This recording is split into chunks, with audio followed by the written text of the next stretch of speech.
you, beloved community. It's so wonderful to be sitting together with everyone again on this, the 27th day of March in the year 2022.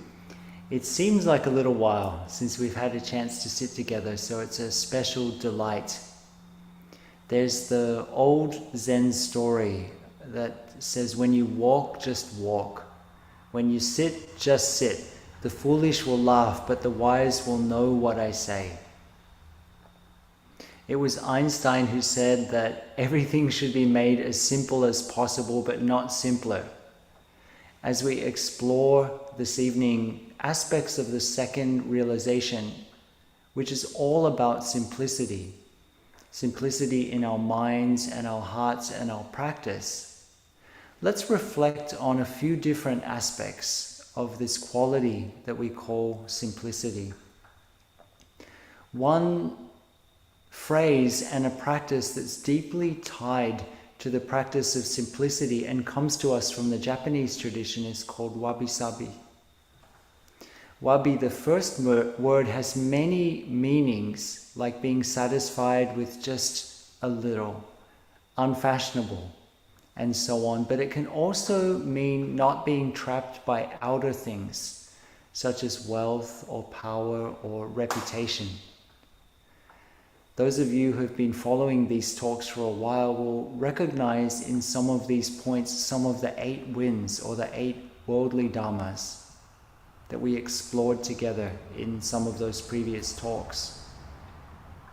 By the way, as I've shared before, when you hear the word dharma, please don't think of the dharma as a set of techniques or teachings only. Please think of the dharma as the way that you move through the world, your focus or your path.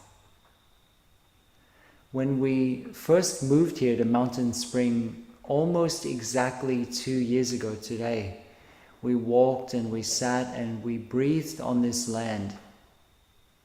And after a while, 3 principles emerged which are related to this spirit of wabi. These principles look very basic, even superficial from the outside, but in fact they seem to us to be very deep spiritual principles, and they can be approached in a superficial way by just focusing on outward conditions, or in a deep way which over time can help us along our path of transformation. The first of these 3 principles is we use what we have. Whatever conditions we have, we enjoy them and we don't see them as a limitation, but rather we see them as an opportunity. On the outer level, we might be lacking a lot. If we don't have a meditation hall or so on, rather than feeling that that's a limitation, we take people to the forest to sit, to walk, to eat mindfully, and so on. It's so easy to get caught in the idea of limitation, to be focused on what we don't have or what we don't yet have, whether it's outer conditions or inner conditions. With this practice of using what we have, we change our focus from a focus of lack to what we do have, and we see that the things that we might have previously viewed as limitations are actually opportunities. And on an inner level, this is an invitation to bring ourselves fully to the path just as we are, and not to try to be anything other than what we are, to be simple, to be open and authentic, and to bring forth the wisdom and the insight from the heart of our own experience, rooted in this place, in this time, in this experience. To be willing to use the ingredients of our own life, just as it is, or just as they are, as the fruit of your insight. The second of the 3 principles that emerged here from the land of Mountain Spring is we will not ask for anything, but will be joyfully open to receive. So there's a teaching in Buddhism for monastic practitioners to observe the tendency to become too demanding, too picky. This is the practice of not demanding anything or any particular thing, but being open to receive whatever is offered both physically, energetically, and so on, and celebrating that gift. Even though we monastics don't have much, it's very easy to get attached and obsessed with things like the color of robes and having a better bowl and so on. In fact, traditionally there are quite elaborate procedures in place to help monastics work with this tendency. It's actually quite a human tendency. For example, let's say that our bowl is damaged and we think that we need or we want to have a new begging bowl. Traditionally, we need to bring that bowl to the other monks, and when they all agree that it's not usable anymore, a new bowl can be obtained. But here's the catch. The new bowl is first passed to all of the other monks, and if any of the other monks needs that new bowl, then he can take the new bowl and pass his used bowl down. So it's actually quite an elegant solution, really.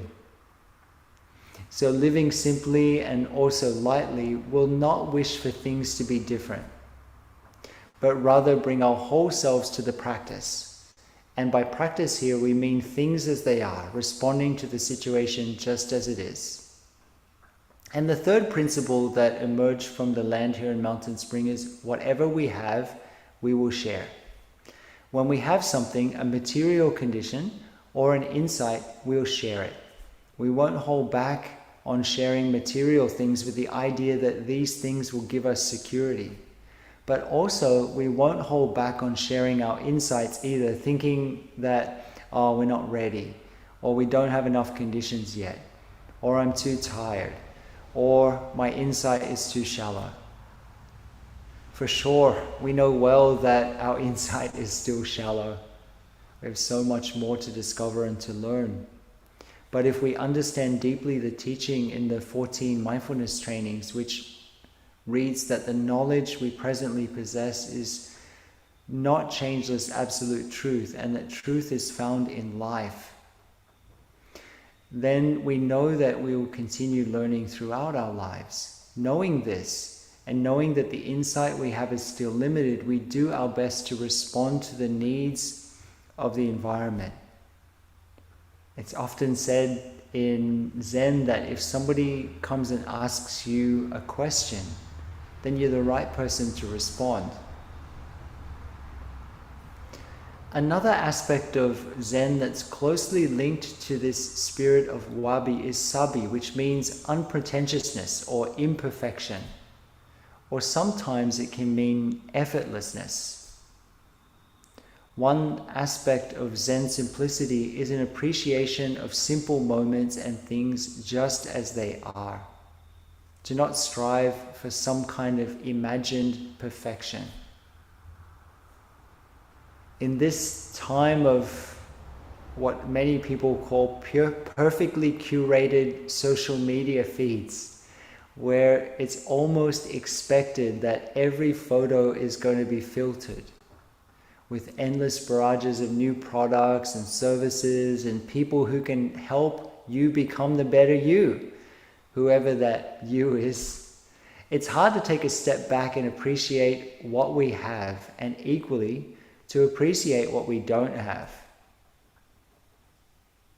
So many people are excited to come to a monastery or a meditation center to practice. They think that they'll be able to close out the world and enter some mystical higher realm with no disturbances, and then they'll really be able to practice. The reality is that since this is the samsara realm, a realm in which there's always something slightly or a lot lacking, then there's no so-called perfect place. However, at the same time, every single place is the perfect place. Each and every place, each and every situation is our real and most important and deepest and most transformative place of practice. Many times I really feel that we've got to get real. And this is what getting real is. Each and every place. Each and every feeling, each and every situation is our place of practice, so stop trying to run away. There's actually nowhere to go. Many of us live in a state of constant longing, unsatisfied with what we have, and we're striving to some unattainable level of perfectionism. It's a very deep tendency that many of us have and bring to the practice. A few years ago, we had a retreat in Deer Park. It was a wake-up retreat. I won't mention the year, but I was setting up the room for my Dharma discussion group. And as I set up the room, I put the flower vase in the middle of what I thought was the middle of the Dharma discussion group. And everybody came in for the Dhamma discussion and sat down. And we were having our Dhamma discussion, but there seemed to be this underlying energy of dis-ease that was in the group. And I couldn't quite understand where it was coming from.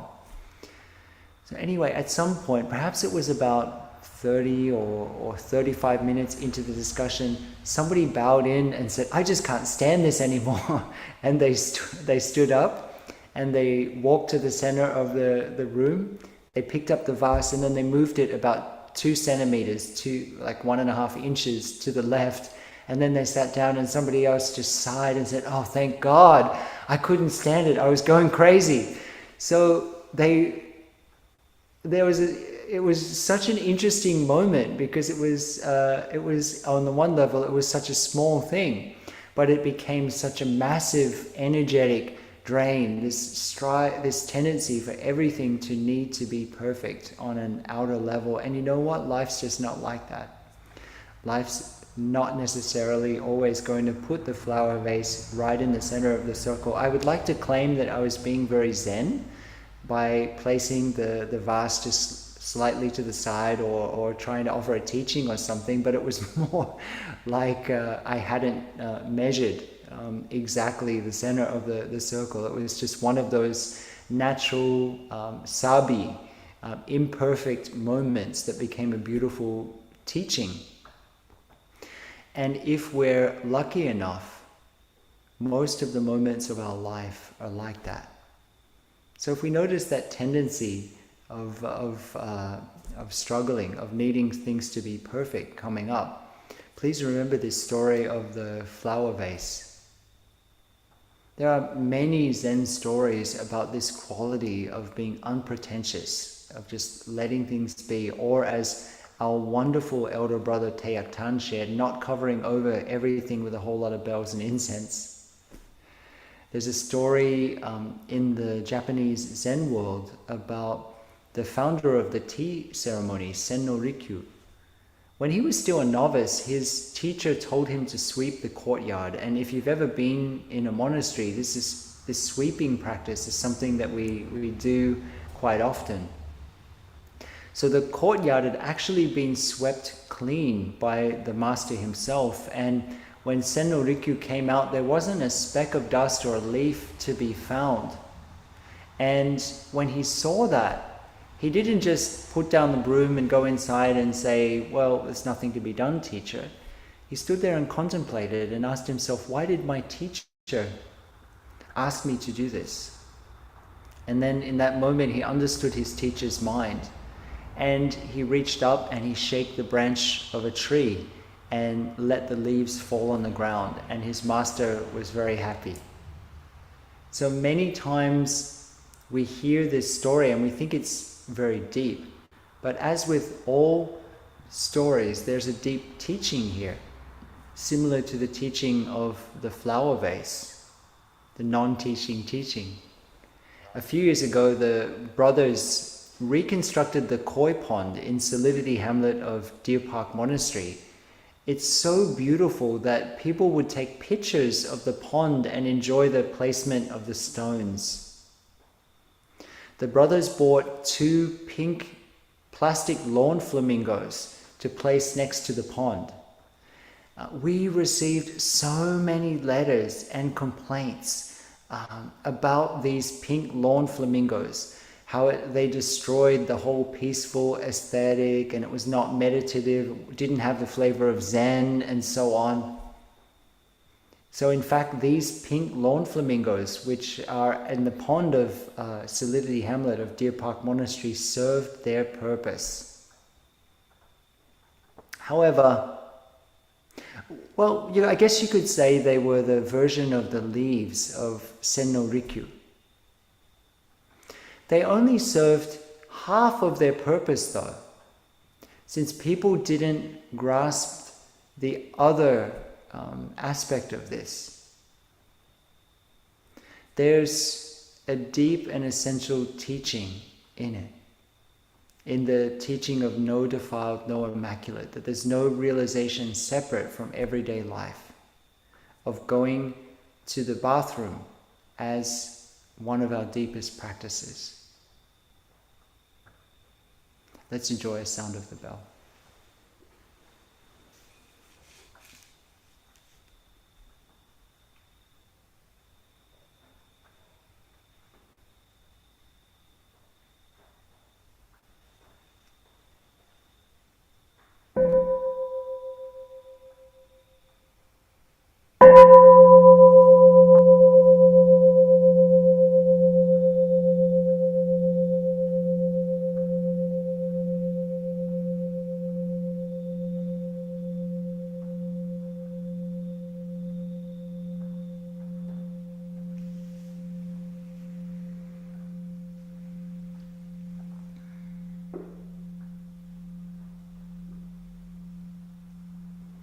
The Zen practice of wabi-sabi has its roots within the Buddhist insight that we call the 3 marks of existence, or the 3 Dharma seals. These teachings are deep and profound, and we can only touch them really deeply here. The term wabi has become a way to express appreciation for the beauty and the elegance of humble and rustic simplicity, outwardly, but more importantly, inwardly. There's no point in getting rid of outer stuff if our minds are fuller than before. And sabi is a way of expressing the beauty of impermanence.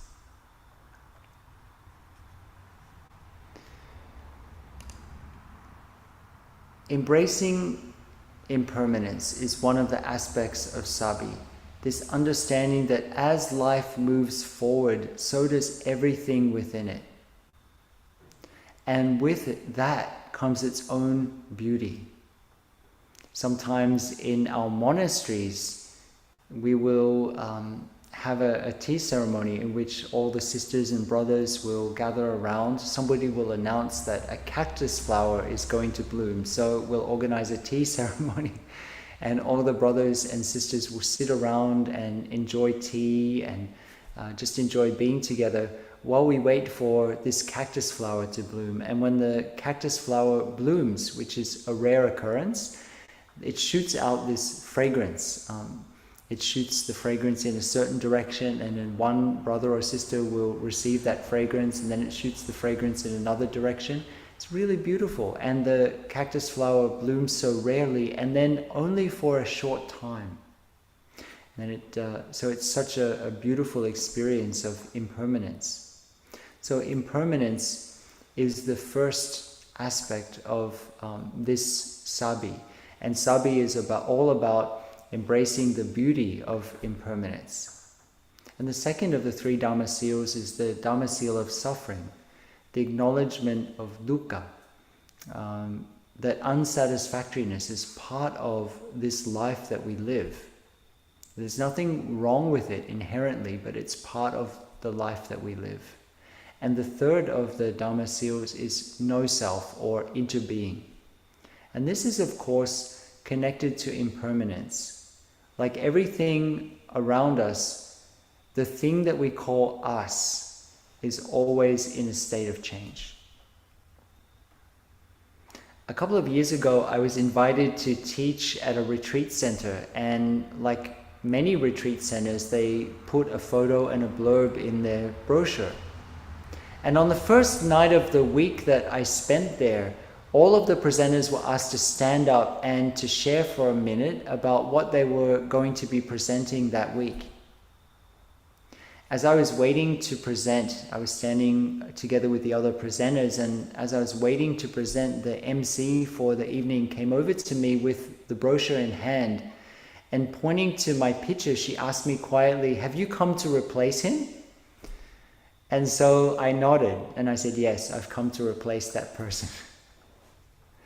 So the heart of Wabi Sabi is this paradoxical insight that there's this ever ongoing journey of healing and transformation. And at the same time, everything is already done perfectly.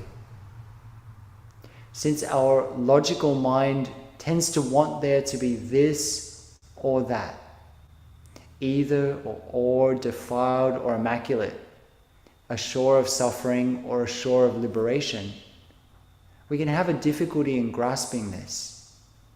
But in this insight, it's both and.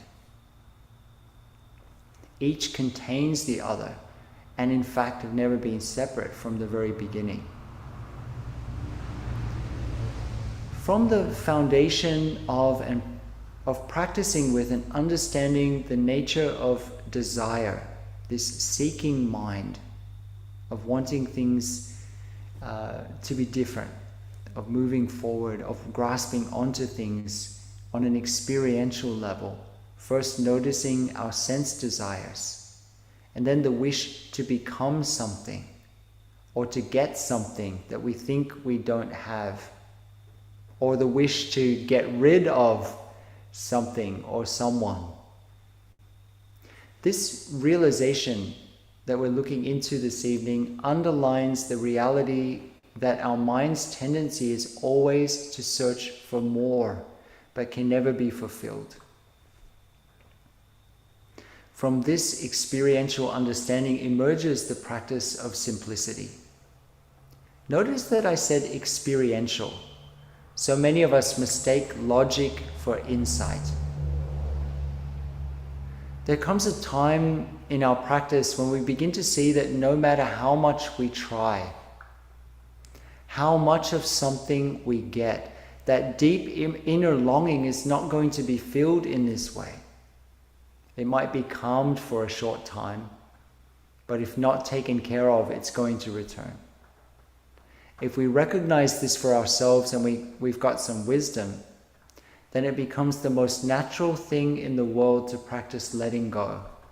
It's not a struggle at all. This quality emerges without too much effort. It's rather simply a refocusing of attention.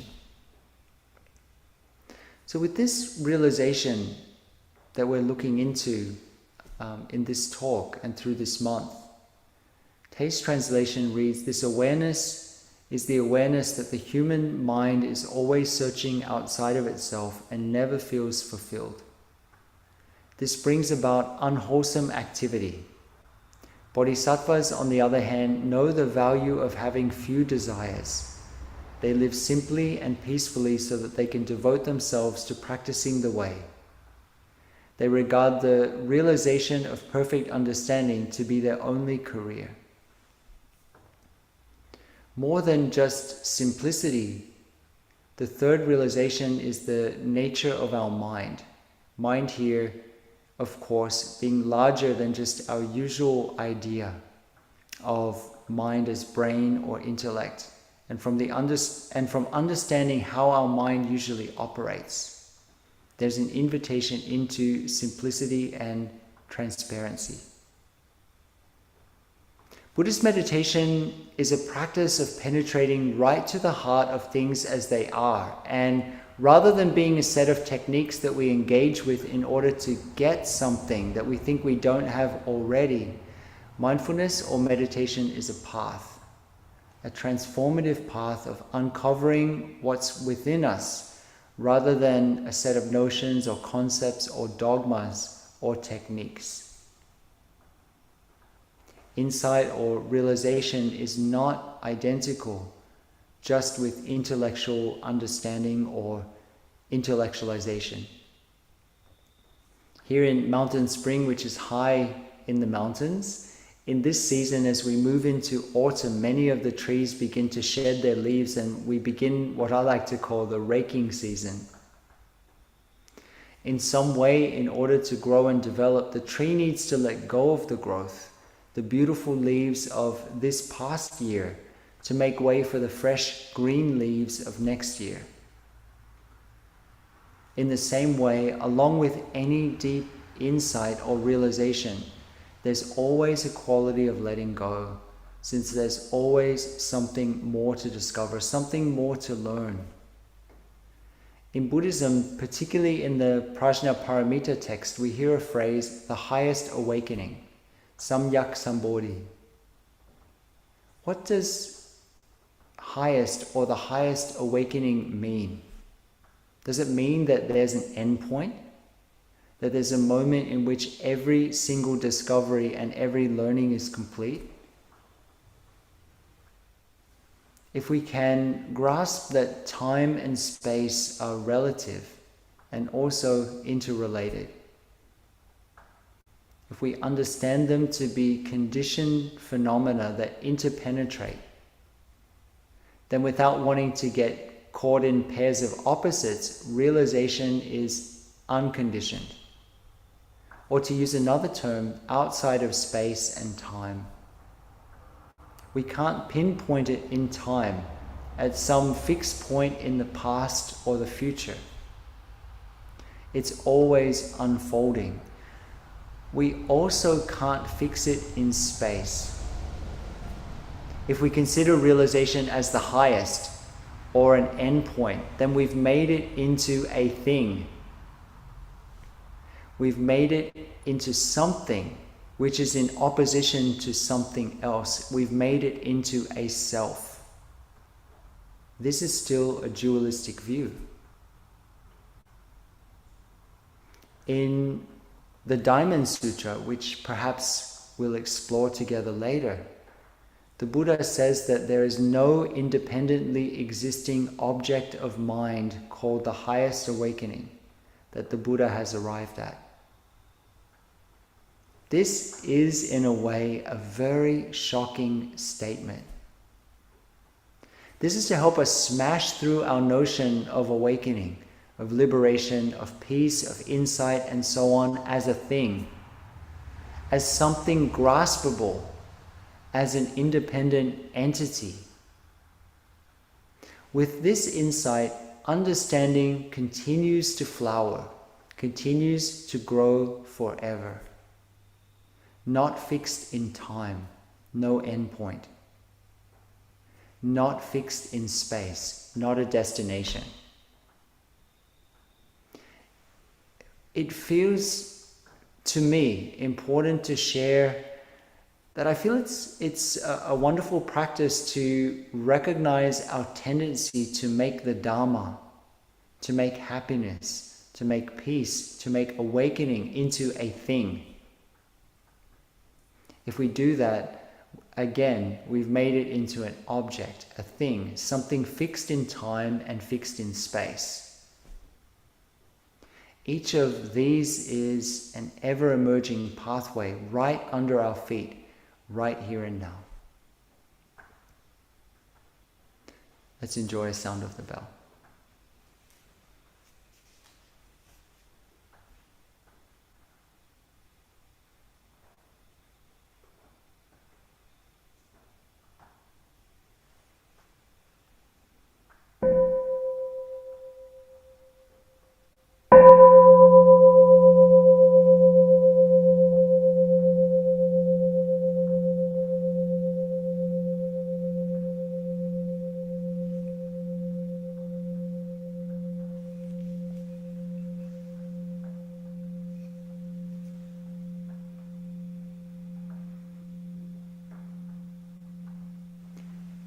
In the same way as we continue to contemplate and practice with these 8 realizations over the days and weeks and months and years, hopefully, of our lives, they'll continue to open themselves to us. And hopefully they'll continue to reveal layers and hidden meanings that we never even realized were there up to now. There's a line in this realization that says the human mind is always searching outside of itself and never feels fulfilled. So our mind is hardwired to be in relationship with others and with the world around. And the gateways to this relationship are our sense doors, which are constantly interacting with stimuli. In some sense, it can be said that that which we call ourself exists only in relationship to stimuli and is constantly in a process of being recreated.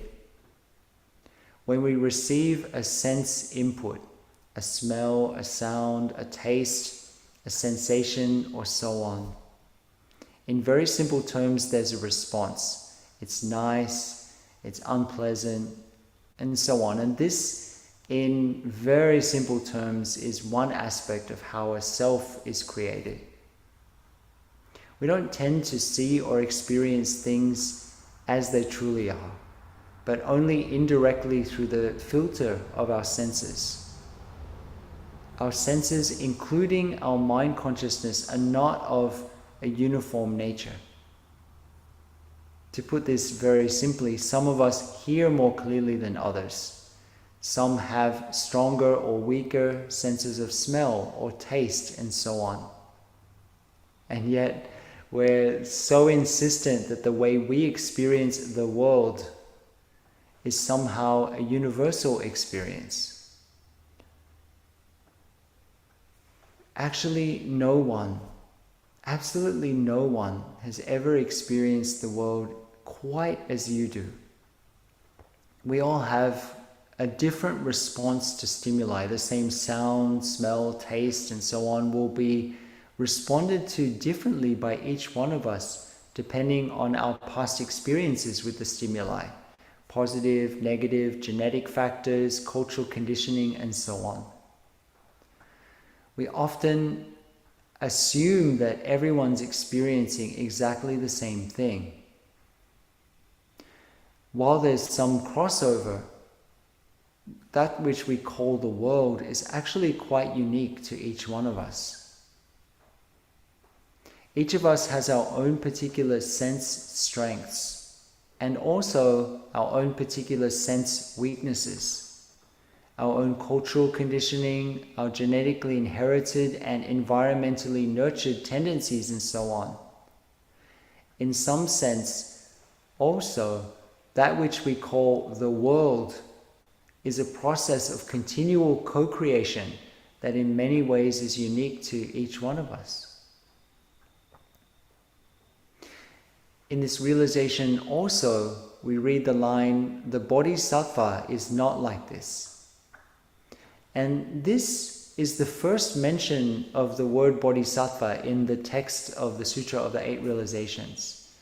And it's a reminder that along with transforming our own situation, the focus of this sutra is for us to be able to help generate supportive conditions to help all living beings. In Buddhism, there are three basic orientations of practice. To become an arhat, which is a person who practices diligently to transform their own suffering and to liberate themselves.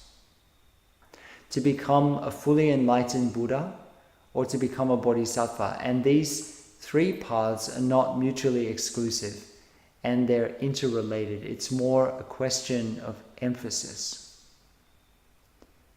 A bodhisattva is a being that's recognized that suffering and happiness inter-are, and that if there is no independently existing self, then the idea that there's an other person, is also false. From this basis of non-duality, the bodhisattva makes the vow to be always present in the world, to bring all parts of themselves and all living beings to their path of awakening, even while letting go of the paradox of enlightenment and liberation, the idea that these two exist in separate realms. A bodhisattva is someone who befriends all things, including pain and suffering. A bodhisattva is not acting from a neurotic place of needing to get rid of something or a need to fix, but rather through their presence and their insight, they change the situation through their way of being. A bodhisattva practitioner includes all things, even or perhaps especially the things and the people and experiences that they're afraid of. That means that we recognize our habit energies and we invite them to be our pathway of cultivating understanding. The bodhisattva's practice is a practice of carrying along all joys, all pain, all confusion, and not seeing anything as worthless. And then at the same time, to do that for everyone and everything that the bodhisattva used to think is other. For they understand that the idea that there's another, or that there's some aspect of our experience that can be considered to be separate from the path, is a mistaken notion. To befriend everything, this is the essence of the bodhisattva path. It's also the essence of compassion. Being on the bodhisattva path means being available when needed, with an emphasis on being available, not getting caught up in doing. Rather than focusing on externals, of thinking, I need to do this, I need to do that, I need to fix this, I need to fix that. A bodhisattva sees to the heart of things in a non-dualistic way. From its early stages, Mahayana Buddhism has emphasized the ideal of the bodhisattva, since making the great vow to be of service right in the heart of our life is something that's possible for all of us. Rather than emphasizing retreat and solo practice in a forest, which is something that, let's face it, is not going to happen for most of us. The approach of Mahayana Buddhism is to transform the very place that we live, the place that we are here and now, whether we're in Rio de Janeiro in an apartment, whether we're in Mountain Spring Monastery, whether we're in Plum Village or we're in Auckland in New Zealand, into our Buddha land, into, as Tay calls it, our portable Pure Land. Another layer of meaning here is that as we engage in the practice of the bodhisattva, there's no separation between what we call practice and non-practice. I remember having tea with Tay one time. It was in the winter retreat of 2004 when Tay suddenly turned to me and said, Brother Phap-Hai, one of the deepest teachings in Mahayana Buddhism is that if you're truly aware, there's nothing that's not the Dharma. There's nothing that's not the path of practice. And the realization continues, they think often of being satisfied with what they have, with wisdom as their only vocation. Speaking of vocations, a week or so ago I was on a Zoom call with a group of professionals who are helping us to build the meditation hall here at Mountain Spring. Everybody introduced themselves with their qualifications and their skills, as these calls often go. And when it was my turn, I introduced myself as a person with no qualifications, and my only skill is to have a lot of opinions. I think it's a skill that many of us share. So here in this sentence, we're invited to contemplate the supportive conditions that we enjoy in this moment. With our tendency towards lack, there can be a tendency to focus on what we don't have rather than what we do. And one of the Buddha's deep insights, just like in one of those principles that emerged from the land here of Mountain Spring is that there's no absolutely perfect moment. There will always be elements of imperfection. Too hot, too cold, mosquitoes, and so on. Traffic noise. In those moments, a transformative practice is to bring to mind the phrase, yes, and. What else is there? The practice of yes is a practice of opening to what's there. And then the practice of and is broadening our attention to see what else is there. We have this innate tendency to focus on what's wrong. How about we actively engage in the practice that our teacher Tay invited us into so many times, to recognize what's not wrong in this moment. Tay calls this recognizing the non-toothache. And in the context of this realization, contentment is seen as a source of happiness. This is not being a Pollyanna, but rather balancing the tendency of our mind to think that we always need one more thing, or to focus on what's wrong, to see problems and issues everywhere, when in fact there may not be problems or issues there at all. One practice that I like to do in my own sitting meditation is to consider where I am and to bring my attention back to all of the good conditions that I enjoy right now. And then to reflect on the causes and conditions that brought me to this moment. And when I do that, it becomes so clear each time I practice this that even those things that I consider wrong or painful brought me to where I am today. Due to the way that my immune system is, I'm often fighting off low or high grade infections. And I have the great chance to experience quite a lot of pain and exhaustion within my bodies most days. So there are days that I'm unable to eat or walk normally and so on. Recently, as many of you know, I contracted COVID like so many others. And I had a number of strong symptoms, but since I was used to experiencing so many of them anyway, that I paid no special attention. It was only when I fainted that I thought that there was something a little bit out of the ordinary. So a while back, I noticed that whenever my younger brothers would ask me how I'm doing today, I would answer with things like, today's a good day, or I'm having a bad day, or it's difficult today. Of course, this is true in a way. And yet at the same time, I became curious as to why I was equating less pain with a good day, or a more challenge-filled day with a bad day. There's an old Zen saying from the founder of our lineage, Master Rinzai. Every day is a good day, is what Master Rinzai shared. So I decided to take this on as a practice. Not to deny pain and suffering, but rather to consider that every day, all the days that are filled with sunshine, the days filled with rain and wind, they're all good in their own unique ways if I'm willing to be present with what is.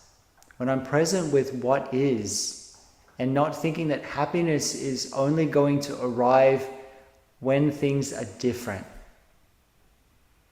then a spaciousness emerges. Actually, honestly, no one ever promised you a day without pain. No one ever even actually promised you today in its entirety. The only thing we actually have control over is how we respond to the entirety of our lives. And if we look at the entirety of our lives, every experience, the wonderful ones, the painful ones, they've all brought us to this moment. And the realization continues on. They live simply and peacefully in order to practice the way. All of us are rich in some ways and poor in other ways, maybe materially, maybe intellectually, maybe physically. Looking at the situation of many of us in the modern developed world, I see that one form of poverty that's quite widespread is the poverty of contentment. The word peacefully here really refers to not being pulled this way and that. When we begin to recognize the push and pull of reactions to sense impressions and the reality that we can't be fulfilled in this way, our attention begins to shift from the things that we think we need in order to be happy to what we already have in this moment. In fact, we have more than enough. And it becomes quite natural to simplify and uncomplicate our lives. And then the final line in this realization is making the development of wisdom our only concern. In this phrase, we're invited to contemplate deeply the orientation of our life.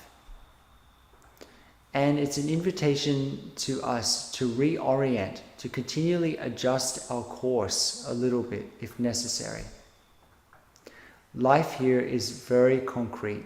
We look at all aspects, from the most external, where we live, the possessions we have, the ways we interact, to the most internal, the focus of our mind. And we ask ourselves in each moment, what's my concern here? What's my focus? Is it on nurturing wisdom, if that is indeed our deepest aspiration, our deepest vocation? Vocation here meaning that which we're occupied with, that which we're engaged with. It's so easy to become sidetracked and caught up in the small things. So in practicing with and hopefully embodying aspects of this realization, we begin moving from being pushed and pulled by small wants and aversions to a reorientation towards keeping our focus on the deepest motivation of our lives, that deep longing of our heart that brought us perhaps to the practice and that still continues on in some way today. So dear beloved community, it's been an absolute joy to sit together with you. I hope that you have found something useful, something beneficial from this evening's talk. Let's come to a close with some sounds of the bell.